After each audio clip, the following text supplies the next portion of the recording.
शादी समझौता हो सकती है, शादी मजबूरी हो सकती है, लेकिन इस जबरदस्ती की शादी कैसे हो सकती है अमीरा? और अगर ये शादी जबरदस्ती की थी जो मैंने तुमसे कहा था, तो तुमने क्यों नहीं बोला कुछ? यहाँ पे लिखा है कि शादी आप दोनों की मर्जी के खिलाफ हुई थी। अगर ये सच है तो आप 15 दिन में अलग। हम इन डिवोर्स पेपर्स में से ये क्लॉज हटाने की परमिशन चाहते हैं मालिक।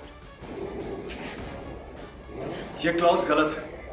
हमारी शादी जबरदस्ती नहीं हुई। हमारी शादी जबरदस्ती ही हुई थी माय लॉर्ड।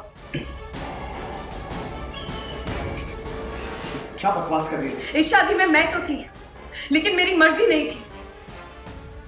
क्या है लबीना? तुम झूठ क्यों बोल रही हो? मैं अरमान पोदार से शादी करना ही नहीं चाहती। ये बात मुझे भी पता है, लेकिन जज साहब, हमारी शादी बहुत ही कॉम्प्लिकेटेड हालात में हुई थी। एक गुंडे ने मसूरी में मेरी मम्मा को गोली मार दी।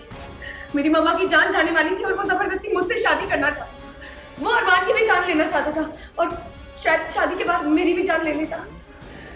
इसलिए हम दोनों के पास कोई रास्ता नहीं बचा और हमें जबरदस्ती ये शादी करनी पड़ी और यहाँ आना पड़ा। लेकिन हम ये शादी करना चाहते नहीं। तुम मुझसे बात करो। तुम ये शादी नहीं करना चाहती थी? मैं ये शादी नहीं करना चाहता था? अपने दिल पर हाथ रख के बोलो कि ये सब तुम क्या बोल रही हो? तुम अपने दिल पर हाथ रख के सच बोलो। तुम बोलो, क्या मेरी मम्मा के वादे के लिए तुमने शादी नहीं की थी? युवराज से बचने के लिए नहीं की थी? इसलिए तुमने मेरा हाथ नहीं थामा था? शादी समझौता हो सकती है, शादी मजबूरी हो सकती है, लेकिन ये शादी जबरदस्ती की शादी कैसे हो सकती है? और अगर ये जबरदस्ती की शादी थी तो तुमने मुझे उस टाइम क्यों नहीं बोला?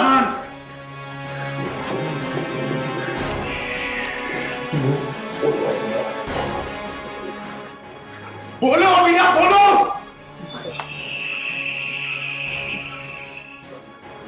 जो कुछ अदालत ने देखा और सुना उससे ये साफ जाहिर है कि अबीरा समा न तो ये शादी करना चाहती थी, न इस रिश्ते में रहना चाहती। इसीलिए अदालत इनकी 15 दिन में तलाक लेने की अपील को मंजूर करती है।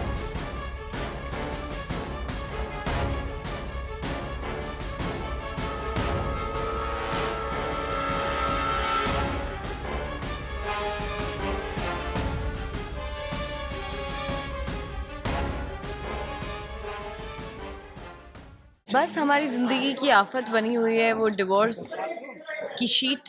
डिवोर्स होने वाला है और कभी 3 महीने में, 1 साल में होने वाला है, फिर 3 महीने हो गया, 15 दिन हो गए। तो डेडलाइन करीब आती जा रही है। जी सर। हाँ, ये डिवोर्स के लिए हम लोग कोर्ट में आए हैं और जहाँ पर अरमान बहुत कॉन्फिडेंट था कि हम जज साहब को बोल देंगे कि ये ज़बरदस्ती की शादी नहीं थी, 15 दिन का डिवोर्स लेने की कोई ज़रूरत नहीं है झूठ बोलकर। बट अबीरा सडनली वहाँ पे अपने चीज़ से मुकर जाती है और वो बोलती है कि हम लोगों की शादी ज़बरदस्ती की शादी थी, जिससे अरमान बहुत ही डीपली हर्ट होता है और उसको ये लगता है कि इसको ये सब करने की क्या ज़रूरत थी, और फिर वही एक बहुत ही इमोशनल सा मोमेंट बन जाता है अरमान के लिए। मैम, आपको ऐसा क्यों लगा कि ये शादी जो है कि जबरदस्ती से की गई है? एक्चुअली मैं, ये मेरे शब्द नहीं है, मैं मजबूर हूँ। दादी सा जो है, मैं शब्द उनके है, ज़बां मेरी है, शर्त उनकी है, मजबूरी मेरी है। तो ऐसा कुछ चल रहा है लाइफ में। उन्होंने मुझे मजबूर कर दिया है कि मैं ऐसा सब कहूँ और फैसला लूँ। और क्योंकि एक वक्त तो था कि मैं सोच रही थी कि मैं इसी घर में रहूँगी और सब कुछ सही हो जाएगा और 1 साल के लिए नहीं, हमेशा के लिए रहूँगी, जब प्यार हो गया था। अब तो समझ में आ गया कि बस 15 दिन तो मुझे लग रहा है ठीक है। माँ पापा का रिश्ता अगर अच्छा हो जाता है और अरमान ने भी मेरे लिए इतना सब कुछ किया है तो कोई बात नहीं, मैं चली जाती हूँ। नाराज़गी से ज़्यादा एक तरीके से दिल टूटने वाली बात अरमान के लिए हो रही है, क्योंकि जिसकी इज्जत के लिए अरमान वो सब कुछ चीज़ें कर रहा था, अगर वही उस बात को से मुकर जाए किसी वजह से, क्योंकि वजह तो उसको पता नहीं है, तो ऑब्वियसली दिल तो टूटता ही है। और इसीलिए उससे थोड़ा नाराज़गी भी है, जो कि कल उसने कहा था कि मैं नाराज़ हूँ थोड़ा बहुत, लेकिन फिर भी कहा था कि मैं तुम्हारे बारे में सोचता हूँ, तुम्हारी चिंता करता हूँ। और वो सब के बाद अगले दिन ही ऐसा हो जाना, तो वो शॉक्ड भी है, नाराज़ भी है, दिल भी टूटा है, सब चीज़ें हैं।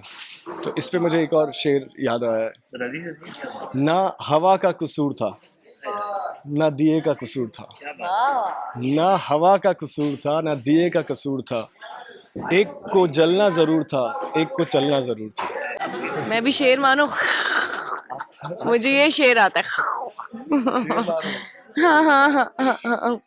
मुझे कौन सा यही शेर आता है, मैं शेर सुनती बहुत हूँ, वो याद नहीं रहता। 4 लाख लोग इंस्टाग्राम पे दीवाने हो गए। हाँ कौन कहाँ? हाँ ये कौन सी बातें हो रही हैं? वो कह रहे हैं इतने लोग तुम्हें प्यार करते हैं। मुझे नहीं, हमें। आप दोनों को ही। हाँ तुम्हें अभी बात तुम्हारे पर माइक था ना। अच्छा, नहीं वो तो बहुत अच्छा फील होता है। Thank you for all the love and हमारे भी बहुत सुंदर सुंदर प्यारे प्यारे एडिट्स, जो भी हम फोटोज़ अपलोड करते हैं उसके इतने सारे एडिट्स आते हैं, हर जगह कुछ ना कुछ चर्चा चलती रहती है।